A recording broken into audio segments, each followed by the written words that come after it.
Hello and welcome back to another episode of KSP POV where we play Kerbal Space Program in first person. So we're going to just go ahead and jump right on in now and grab a contract for orbiting the Mun. Today we are going to be hucking some science at the Mun and attempt to recover it. So yeah, first and foremost, we go. I had already built a craft. This is just something that I had already saved. It was a small little science vessel. So I'm going in here trying to find the right one. There it is. And then, because this is the science vessel that I used, I believe in the last episode it was, or maybe the episode before that. But this was the one that I only had fuel ducts on one side, so I went ahead and changed that, made sure that it was even, and then I tried to throw on a couple extra solar panels while I could. And then when I went to launch it, for some reason, it started just slightly above the ground and then decided to flip over. Since it wasn't an error of mine, that it was just how it loaded in, I decided to revert it. I thought that was okay. So yeah, so once again we're using the probe mission control room recontrolled mod to do everything for our probes in first person. And we're taking on the job of the flight director. Alright, ready to launch? Let's go. I did end up fixing the glitch from the original few episodes where I couldn't get my orbital information. I added in the mod DE-IVA, and that seemed to fix some of it.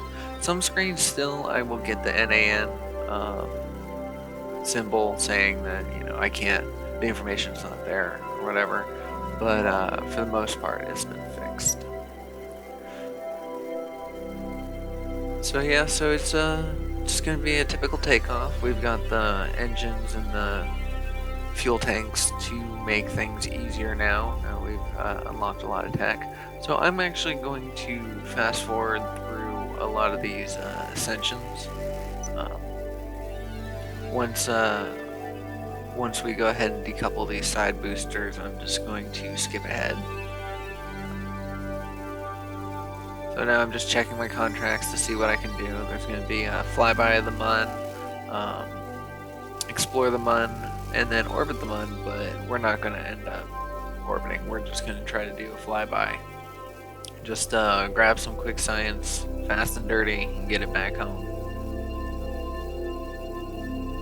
So yeah, so my side boosters are now running out, and then when they do, we just go ahead and pop them off. I can look at both the Delta V on the left-hand side, that's what I circle on the left, or the Vessel V on the right. So yeah, so now we're just fast-forwarding to the point where we're starting the circularization of our burn. Get ourselves into orbit before we align ourselves to launch at the Mun.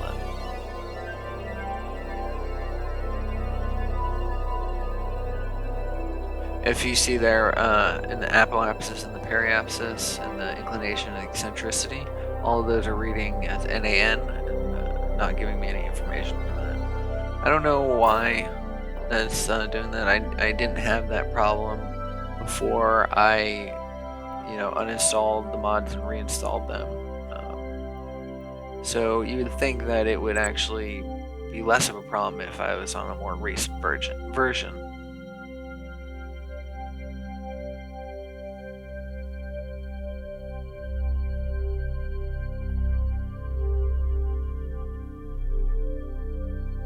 So we go ahead and plot in our encounter, get our periapsis nice and low so we can get both high space and low space.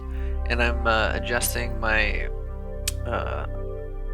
throttle so that way we can have a very accurate maneuver.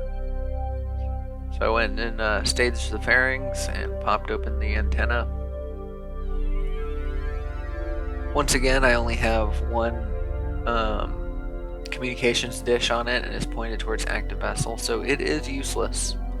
I did not pay attention to that fact. I realized it in the last episode, but I did not pay attention to it when I reloaded the rocket. I didn't change it or fix it. So this too is slowly becoming doomed.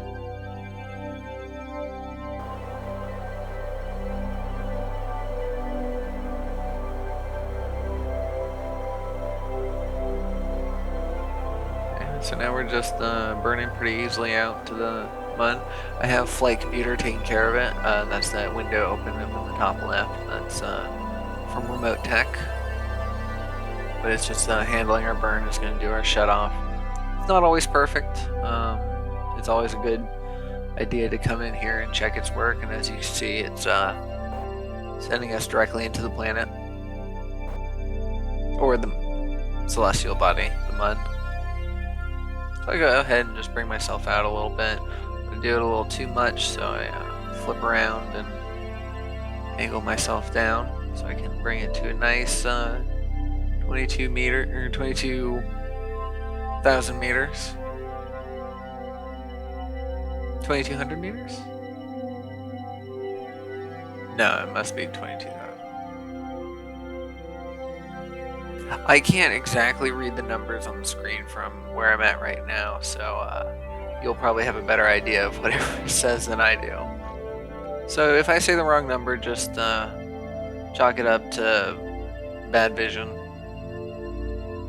Yeah, so we're here, so we're in high space. We're going to go ahead and do all of our high space experiments. I actually have them on an action group. I don't know why I didn't do the action groups. I think I was just used to doing X science.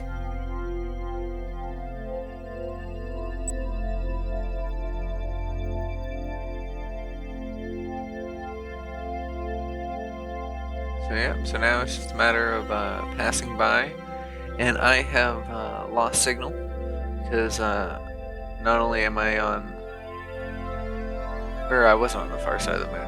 I lost signal because the communication dishes that I have are not powerful enough to reach Kerbal.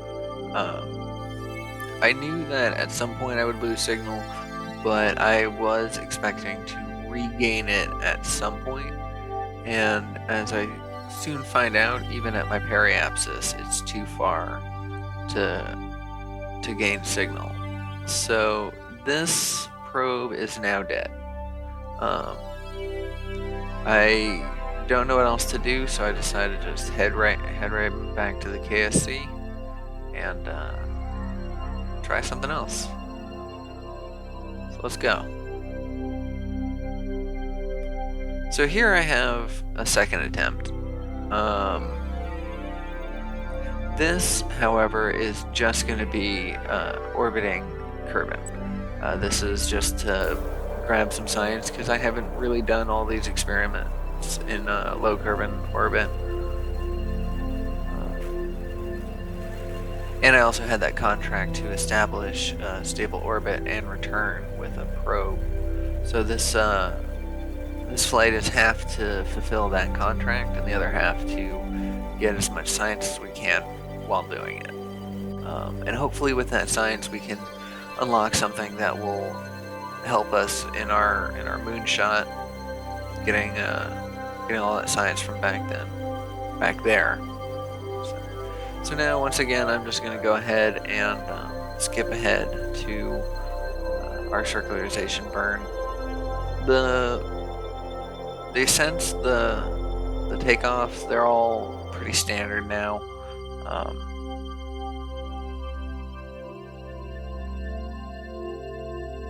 Yeah, for some reason my flight computer killed the engine, and I had to continue the burn manually, but it wasn't a problem. All right, so we got our orbit, we did our science, and now we're getting ready to come home. Wait, we didn't do our science. Now we're doing our science. And I have those on the action group, so nice and easy.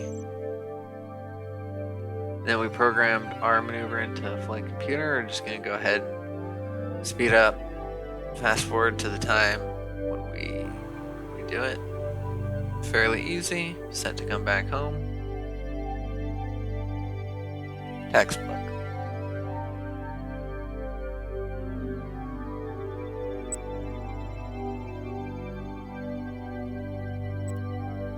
So yeah, so that action group was my descent stage.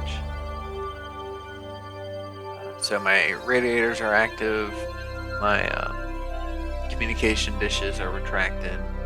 I don't think my solar panels are retracted because I don't think they can be retracted. But if that is the case, if this is the version that has that kind of solar panels, oh, it looks like we didn't even extend our solar panels to begin with, so I guess we'll be fine. But on a later version of this, we have solar panels that cannot retract, and they're just meant to burn up in the atmosphere, so when they explode, it's prepared for. So we're just gonna fast forward a little bit as we approach the planet's surface. And then the camera got burnt up upon re-entry.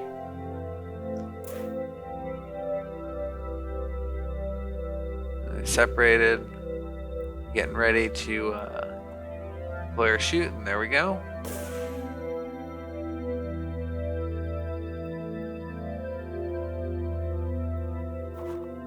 And then it opens, and shortly thereafter we make touchdown. Nice and safe, full of science, ready to come home.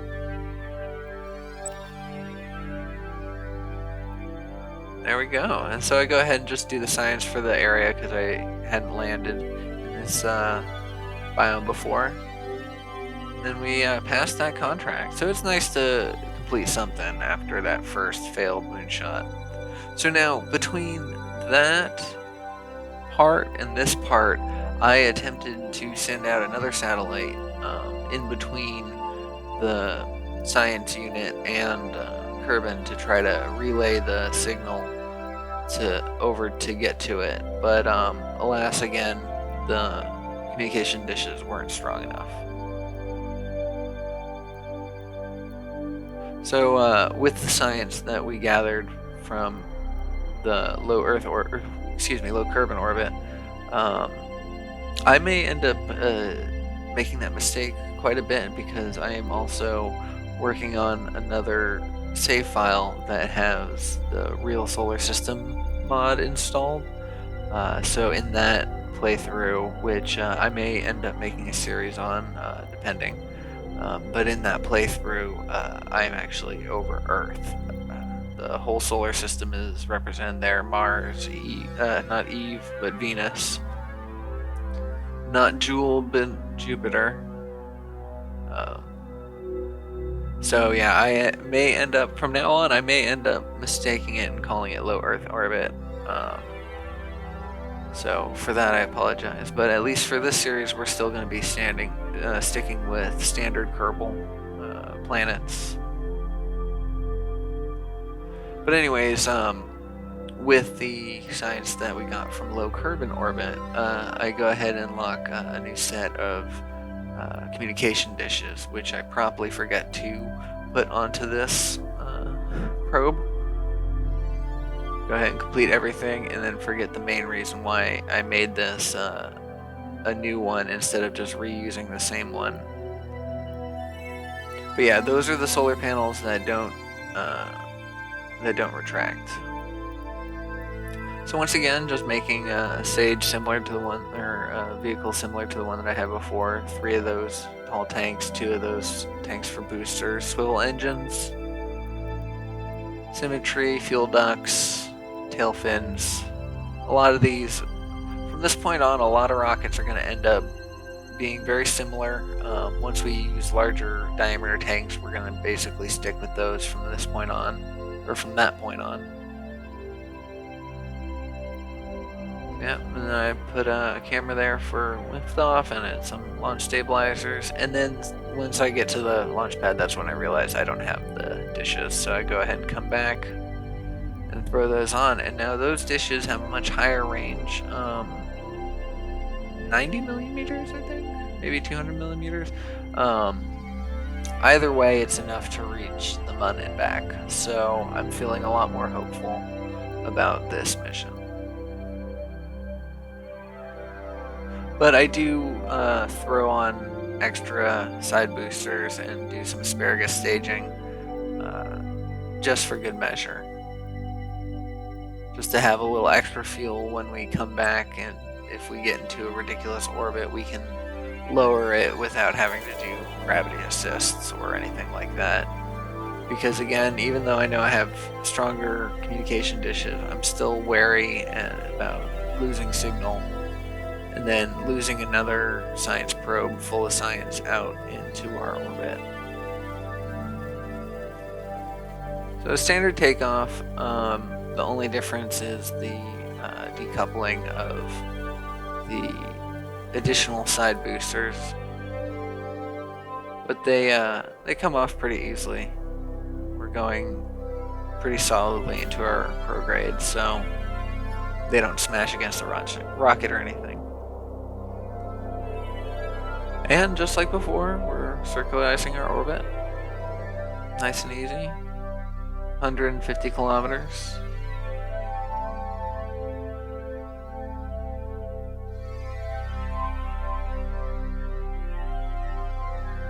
So yeah, so I focus view on the Mun, and then I just plot this through with using precise maneuver. That's the thing that I'm working with on the left. It's quite useful, especially when you want to focus on a moon of a planet, and you're trying to make the maneuver, but once you focus on the moon, your maneuver controls go away, so it's hard to click it from this perspective. So I like having that precise maneuver because then I can control it. I was using precise node, which basically gives you the whole parts of the maneuver as per usual, but just in a small box statically, so you can use it whenever you want. But this one I ended up moving over to because I enjoy its circularization button and the fact that you can program in numbers and be very precise with it. So I appreciate that. And of course, the two don't work together, so you have to choose which one you want. Both are really good though, so if you're looking for a maneuver editor, it's basically just a matter of which one suits your playstyle better.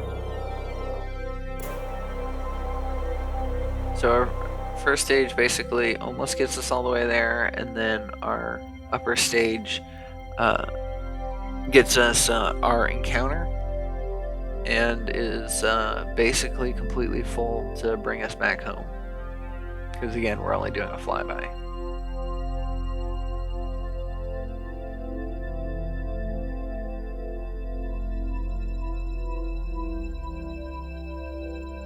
So just fast forwarding time until we get to our maneuver.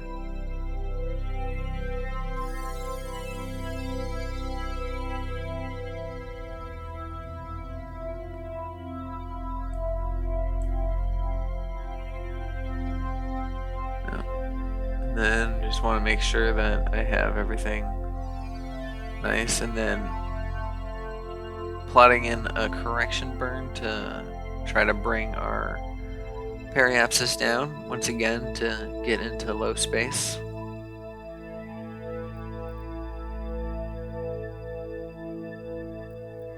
I am doing a lot of this narration with the assumption that the person watching kind of knows a little bit about Kerbal and these mechanics and everything, but just in case, there is a threshold between low space and high space, and both of those are two separate biomes, so you can run any experiment in high space and then get more science and a different result in low space.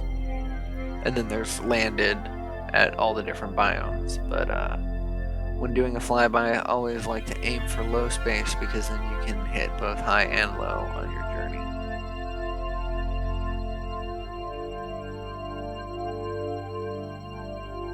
So yeah, so we plotted our maneuver into flight computer, and then we just let it go. The reason why it's going so slowly, and just as a reminder, this is sped up footage, so just imagine how slowly that was going for me, is because we have our throttle limited, just so that way we can really get precise with our flight computer and just not worry about it overshooting. So yeah, so now we just time warp until we approach the Mun. I want to make sure that my satellite dishes are active and pointed to the right targets, which of course they weren't, because I threw them on at the last minute, so I didn't pay attention to that aspect.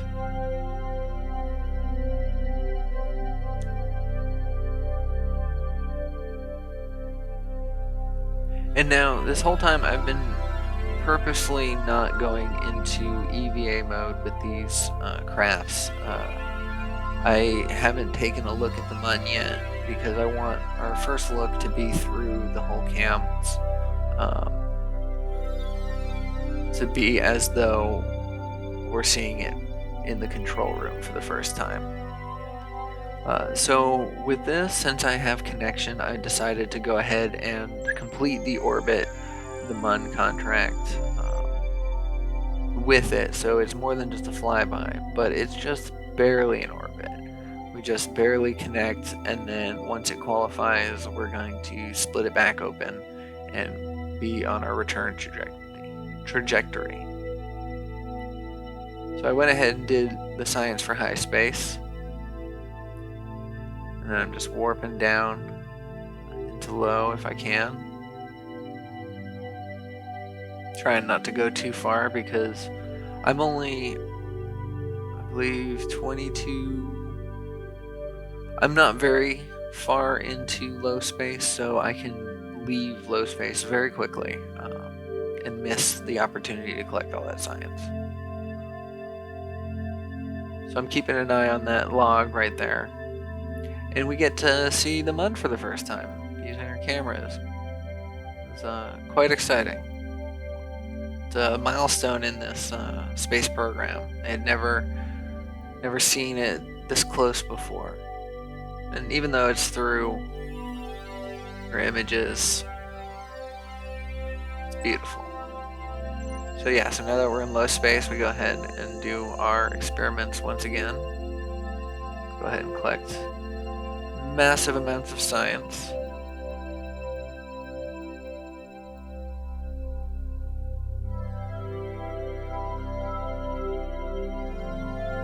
So yeah, so now that we, I had these lights, I put these lights on here, and I had them set to blink, but you didn't see it because we went through the control room way too fast, but the blinking lights were affecting the lights in the control room, and so the lights in the control room were strobing, and it was very unsettling. So I had to just go into EVA mode to make sure that they were off, because I couldn't have that. But yeah, so we went ahead and completed the contract of flying by the MUN and orbiting the MUN, and now it's just a matter of the contract for coming back home. That's one thing I enjoyed, is the orbit the MUN and the fly by the MUN didn't require the vessel to be returned. The fly by the MUN did require the science to be returned and either recovered or transmitted, but since the first vessel didn't have any communication, we couldn't transmit the science, so therefore the flyby didn't count as contract completion. But since our dishes are strong enough, this one does. And now that we have dishes that are strong enough to reach the MUN and back, we are soon going to be setting up a RemoteTech satellite network, communications network around the MUN, so we don't have to worry about losing signal again, and we can start planning on landing a probe there. And again, we're playing probes before crewed, so once we land the probe, then we're open to start working on a crewed landing.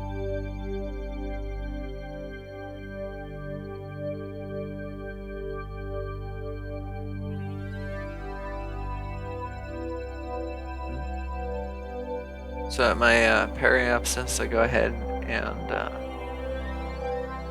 bring the orbit in. I go ahead and grab a MUN encounter, which gives me a little bit of a gravity assist, which is allowing me to kill some of my velocity for free, basically.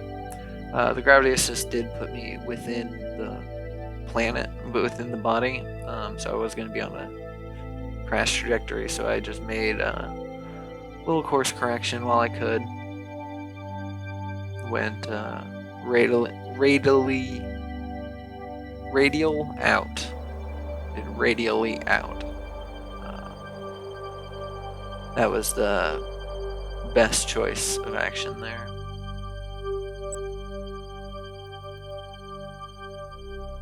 So yeah, so just go ahead and swing by the Mun once again.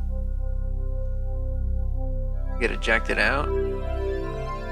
And my orbit was no longer as small as it was when I had initially planned it. So I don't know what, maybe my correction to not smash into the planet was enough to fix that gravity, or not fix, but change the gravity assist into one that was barely worth it. If I'll be honest, like, I didn't really lose too much altitude on either side.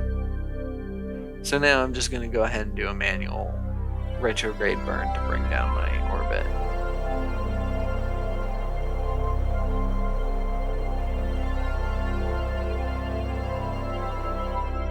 And I'm just at 70,000 meters, just right there in space, just barely a sneeze above the Kármán line.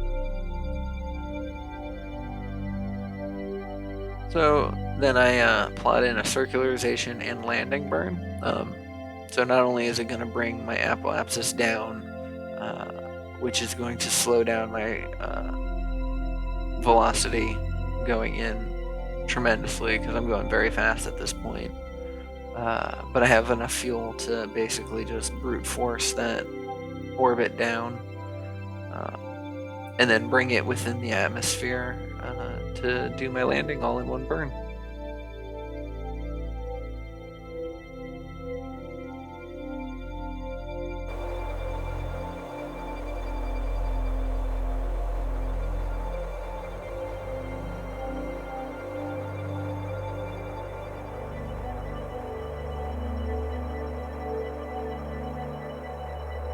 And there we go. So we are ready to come into the atmosphere. I went ahead and staged that booster and engine, fuel tank and engine. I go ahead and point myself retrograde and get ready for re-entry.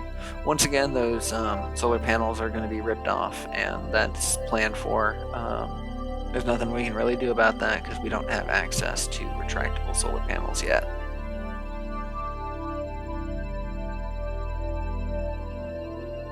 So yeah, so I'm starting to burn up. And in the flags, you can see the glitch that shows me the outside of my craft. And you know, I'm starting to tumble a little bit, and it's getting a little worrisome, but overall, I still have control of the craft.